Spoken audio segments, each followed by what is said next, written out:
Ready folks, how we doing? Saunders lads are here, gonna spread a bit of slurry for us because it's so dry at the minute. So normally we'd pump it over to the other tank, but not today. We thought we'd get it on the ground.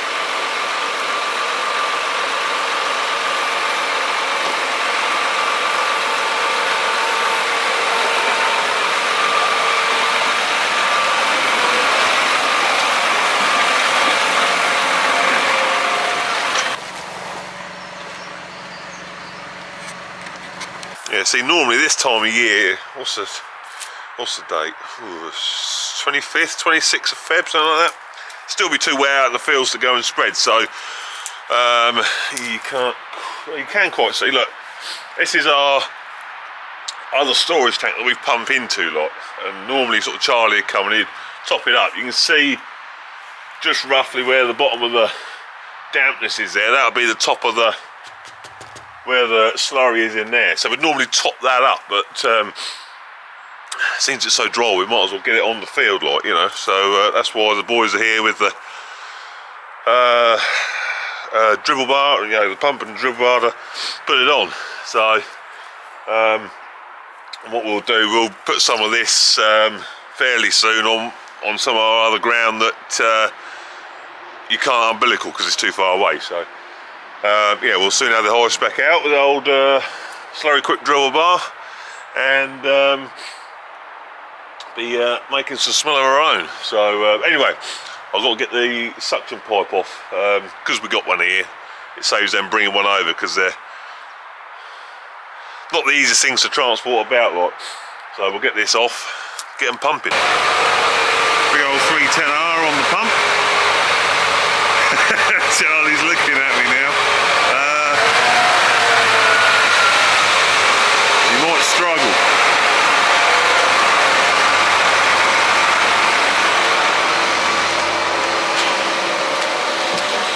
We've got the milk tanker here and all. Look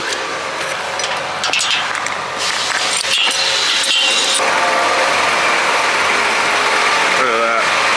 Professional driver.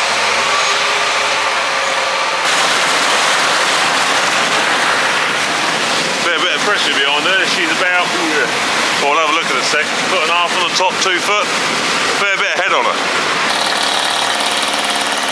So there's a little back pump on there, the backs the pipe up, pulls it up to the main pump, which is PTO driven, just going now. There you go, you see the flame blade just filling up with the slurry. So it's a good, clever little system. So that's your back pump there, just so that you can prime the pump. So that puts back into the pipe, draws the slurry up the pipe into the main pump, which is, as you can see, PTO driven, and then that sends it up the pipe. Holy moly, yeah, she is she is fair full. You want a lot more in it. And despite the looks, I'm not going to touch it because it's slurry and I've got clean hands. But there is literally no crust on it because we use the separator, which removes the solids. You can see there, all that goes into the tank is essentially liquids. You get a tiny little bit of silt at the bottom, but yeah, it's liquid, so you don't need to stir it. That's the point. But a lot of these slurry tanks, they'll just pump the slurry up as is, solids and all. You need to stir it, but well, if you don't stir it, you end up with loads of solids at the bottom. But you know, we get around this by, like I say, separating the, you know, the straw and the silage out, all the hard stuff, and then you're just left with pure homegrown liquid slurry.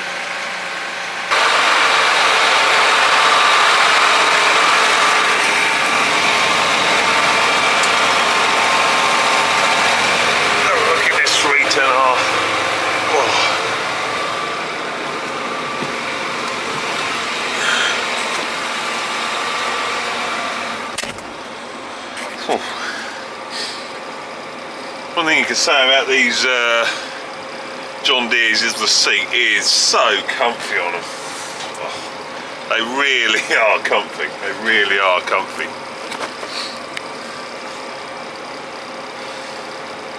It's quite a basic cab, really, when you think about it. I mean, look, you've got no dash binnacle, so your dash and everything, your steering column, everything, very simply laid out, nothing to it, and you just literally got all your controls on the, is it called a command arm still? I think it is, isn't it? Yeah, radio up there and everything. That's where you sort of your dash is now on the A pillar. Nice high definition sort of colour screen that is, not. Yeah, but yeah, everything's just there where you want it. Of course, this is auto power, so no gear, so to speak. It's a vario transmission. Pretty good view out the back and all. But yeah, they just are so comfy, really comfy. Right, let's just come up the, we're in one of the furthest fields at the minute. Just come and have a look at the dribble bar. Henry's got a new one since you last seen it. The old one was a 12-metre tram spread. Well, he's now on a 15-metre and he's got a slurry cap. Quite a smart bit of kit. Easiest way to get up here was, of course, my electric bike. I must apologise for the lycra on that electric bike video. That was just done for lols, just for laughs, lot. But it's the easiest way to get up to the top fields. That's a smart bit of kit. I say it's 15-metre rather than 12 now. Purely because Henry's upped his tram lines from 24 metres to 30 metres now. Got a 30-metre sprayer. Obviously, it's fertiliser, you know, can do variable widths anyway. But to put the slurry on the wheat and that, obviously needed to upgrade the dribble bar. And I've got to say, it's done a lovely even job. This one's got twin macerators on it, whereas the old one only had the one. Yeah, it's more simple.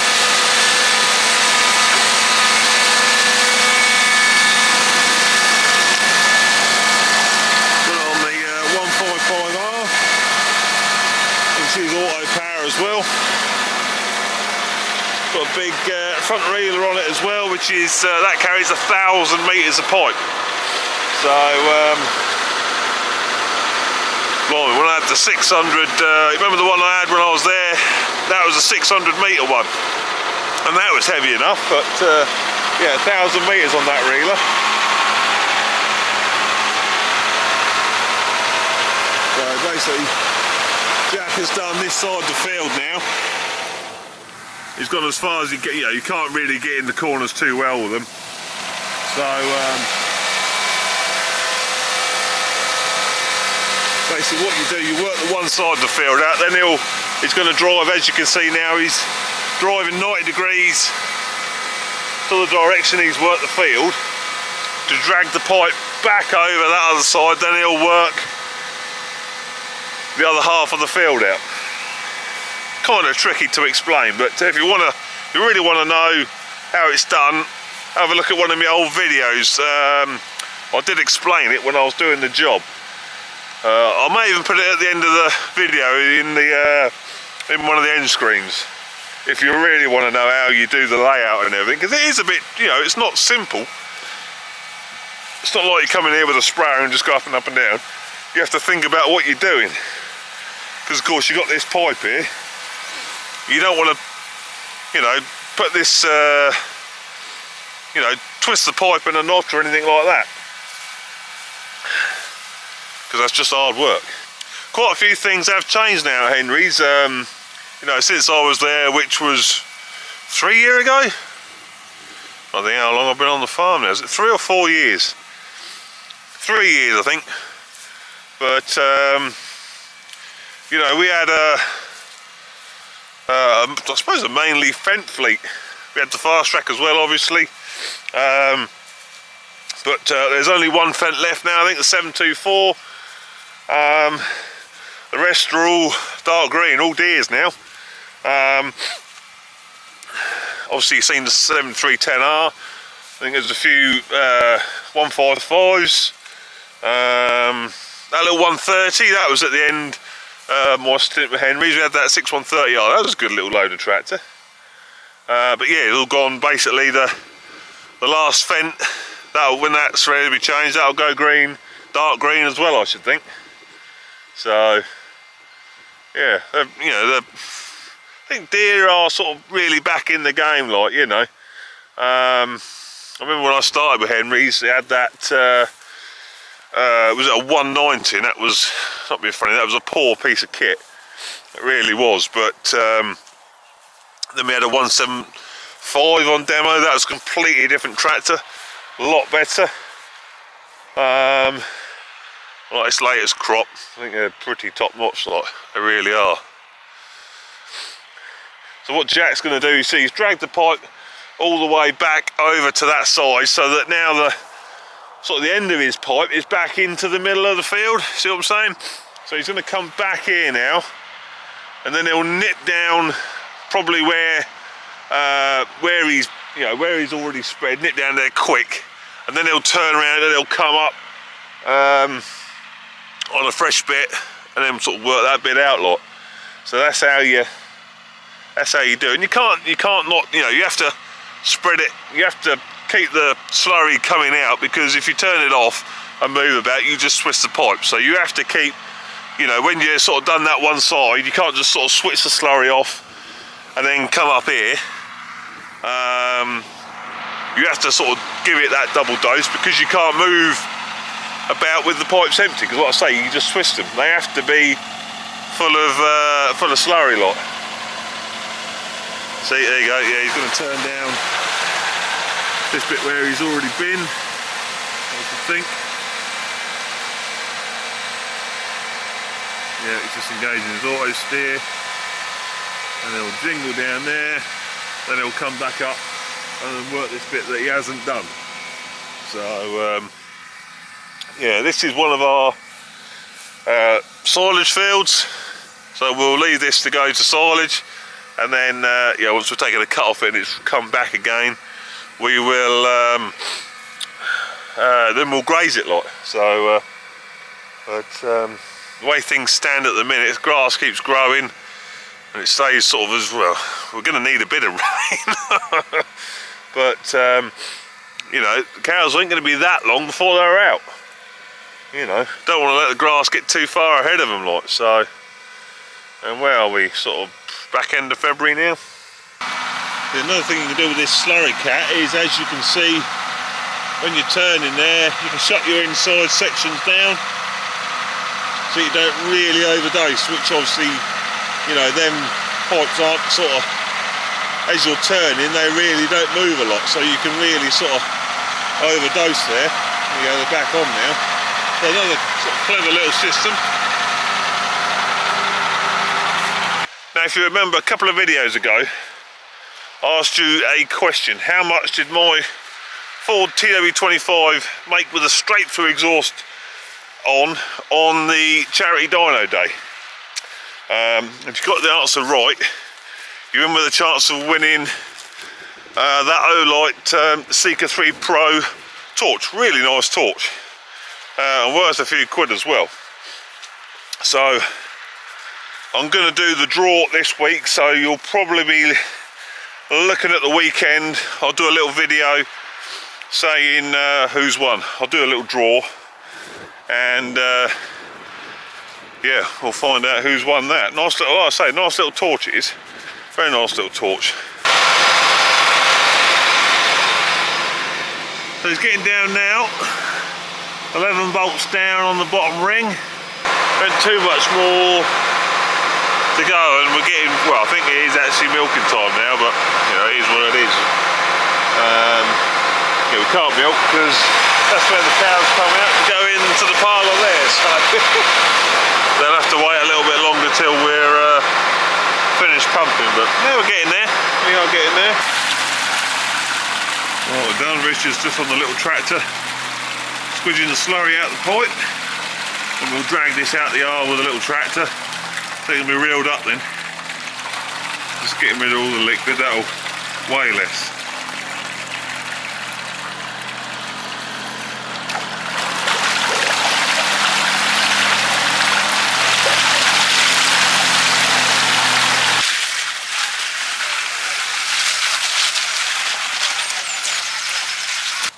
There you go, that's out the yard now, no slurry in the yard. Easiest way to deal with that.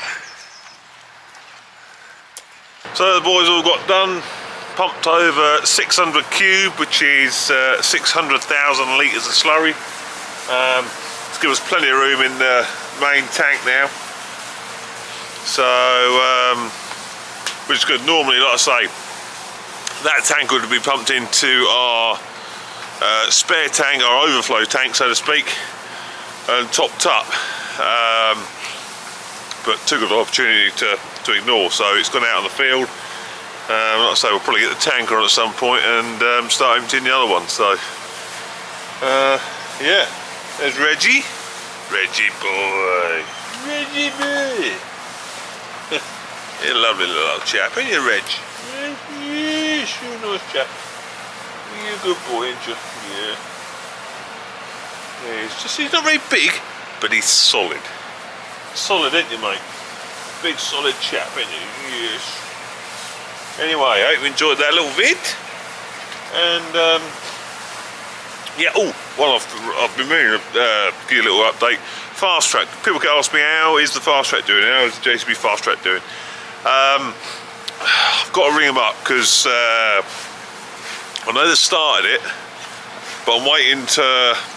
Basically, they were going to ring me when they got the box apart, so I could go and film it and we could see what went wrong, what happened in there.